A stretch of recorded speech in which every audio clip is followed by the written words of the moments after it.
Jay Parrish.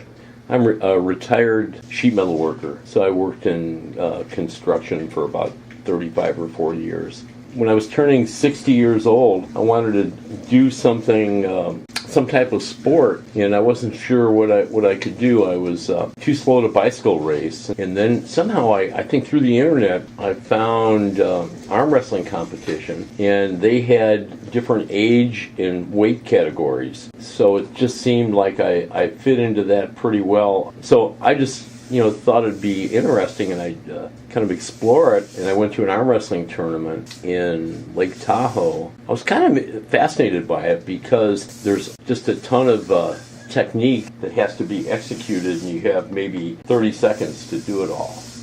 So earlier in my life, I'd done martial arts, and it kind of reminded me of the one-on-one competition you have in martial arts without getting knocked out. Yeah. So it seemed pretty interesting. And then I found out they had a world championship every year. So I thought that would really be neat if I could go to that at some point in time. I thought it was fun that I'd only been arm wrestling about 6 months when I went to the world championships. You'd be in the center of the stage, and there'd be a lot of people all around you and everything.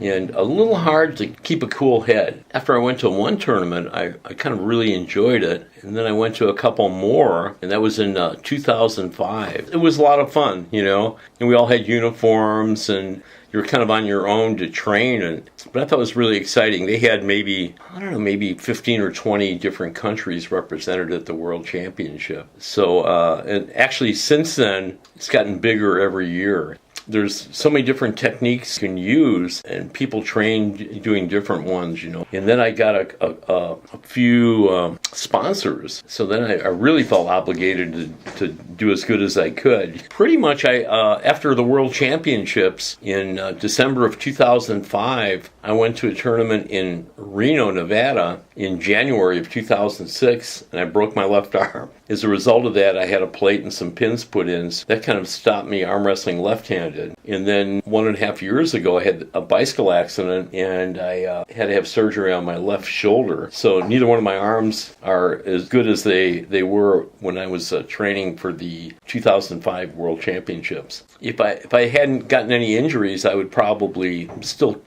compete. But it really would be fun to go to another World Championship because they're usually held in different countries. I thought it was a lot of fun and very interesting. It seemed like I had a short time to prepare for the World Championships. So that's the extent of my arm wrestling career.